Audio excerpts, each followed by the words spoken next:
Is this the most honest confrontation with memory and guilt in a Filipino novel? Let's find out.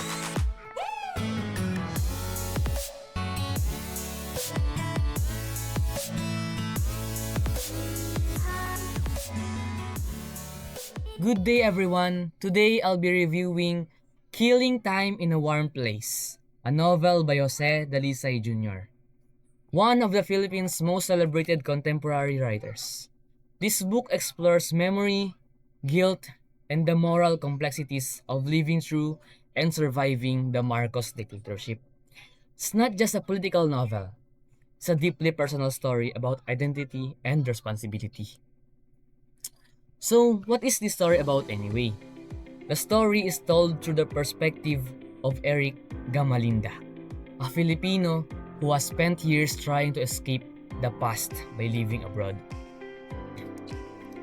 Early in the novel, he receives news about a former friend's death, which forces him to revisit the memories he has spent his life running from.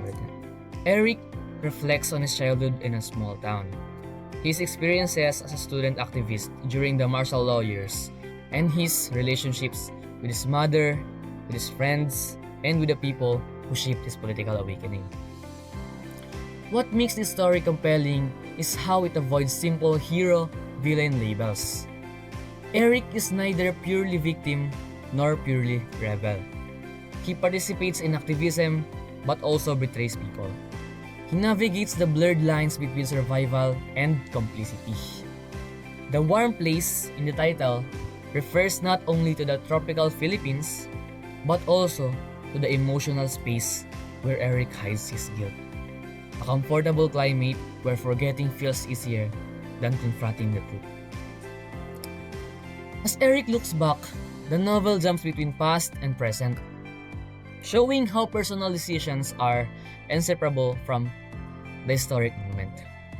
The dictatorship is not just a backdrop, it is a force that changes destinies, friendship, and the very idea of what it means to be a good person. One of the strongest aspects of the novel is its introspective voice. The writing is elegant but direct, filled with quiet emotion rather than dramatic scenes. Dalisay explores how people kill time to cope with trauma, guilt, and regret. Eric's life abroad shows how exile can become a form of hiding, not healing. Another powerful theme is moral ambiguity. The book refuses to glorify activism or condemn passivity. Instead, it asks, what would you do under a dictatorship? Is silence a form of complicity? Or can you ever truly escape the choices you've made? Dalisay also uses memory as a narrative device, showing how we reshape our own past. Eric's memories shift from clarity and haze, reminding us that personal history is not fixed. It is something we edit, justify, and sometimes run away from.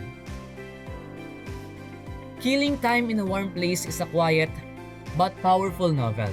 It is not heavy with action, but it's rich with reflection. Readers who enjoy political fiction, historical narratives, or psychological stories will find it meaningful. It provides not just a portrait of the Marcos era, but a deep look at the human side of political turmoil. This book teaches us that facing the past, no matter how uncomfortable, may be the only way to truly move forward.